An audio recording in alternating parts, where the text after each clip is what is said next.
right, well, good afternoon, everyone. Welcome to News 5 Now, the 12:30 edition. I'm Bill Riles. Thanks very much for watching.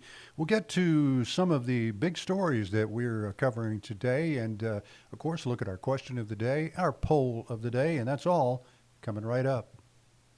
Brought to you by Green and Phillips, covering news from your neighborhood and around the world.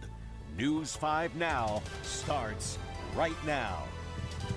You just joined us for News 5 at noon. We appreciate that. Also, we got reporters out and about working on several stories today that are of interest and some that have happened overnight and early this morning. We'll get you caught up in our big stories right now. Number 5, a house fire. Investigators say a candle that fell on a floor caused this house fire in Escambia County, Florida, early this morning.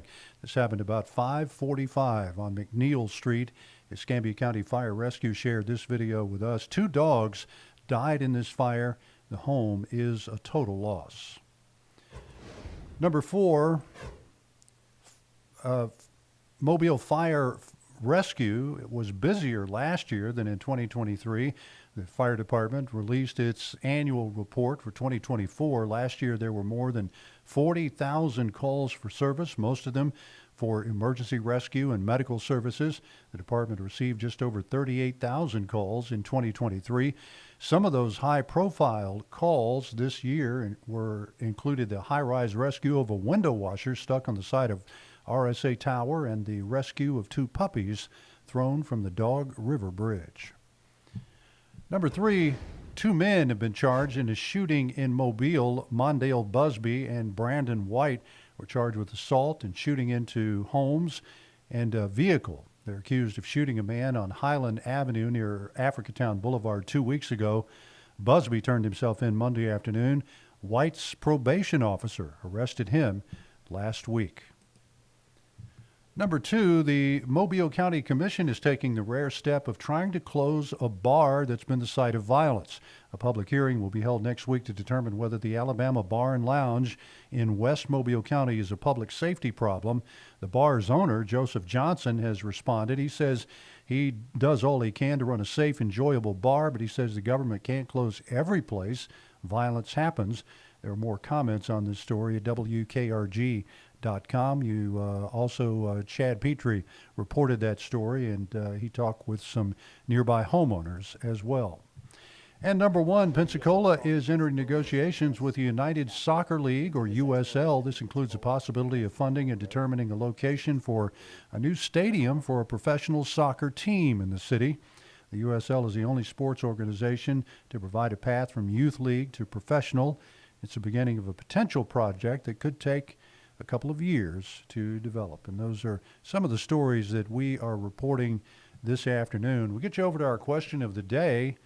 The newsroom's been wondering, what is your March Madness strategy for your brackets? You got to fill out your brackets this week. You don't have to, but a lot of us do. And, of course, we have a little bit of a competition here at News 5 where you can pit yourself against some of us. Mind you, some of us who know nothing about picking the teams in the brackets other than, well, they've got a winning season, I'll pick them. Or you can be like John Nodar and I, just kind of poke and hope. Or you, like me, you'll come down to 1 or 2 teams, flip a coin. I don't know. Let's see what some of your strategies are. Grace says she's going to have her man fill it out. All right, Grace. Shannon says, throw all logic out the window because logic doesn't matter in March Madness. Shannon, you're onto something there.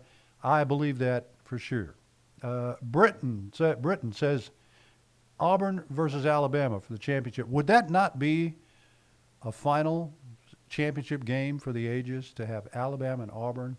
I mean, they both got great basketball programs right now. Auburn, the number 1 seed. So there you go. Some people just give up, Arthur. Not a chance. Moving on. There you go. You can share your bracket strategy with us. We'd appreciate it. Wait for it, because coming out in, I don't know, I'm surprised it's not out already. It's going to be that study that comes out every single year about how much productivity is lost at work because so many people are filling out and following their brackets. I always wait for that one. I can't wait for it to come out. Let's get you our poll of the day right here. And this is it, our poll of the day. Are you working more than one job? Well, a lot of people are these days to make ends meet. Some of the results of our poll of the day. No, but I work full-time and a student part-time. That's certainly impressive, trying to get all of that done. A lot of people, I did work for 40 years, 2 part-time jobs, 1 full-time in government. Boy, I'm glad it was time to retire, I guess, Albert, huh? How about that? No, but I need to, says Tammy Jo. We've got results of our poll as well, so come on over. Add yours to the mix that are in here, and it's easy to do. Just stay right here on the WKRG Facebook page and comment away. We would love to hear from you.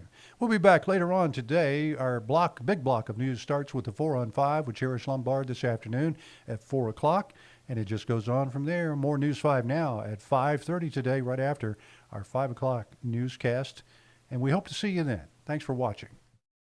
Covering news from your neighborhood and around the world. You are watching News 5 Now, brought to you by Green & Phillips.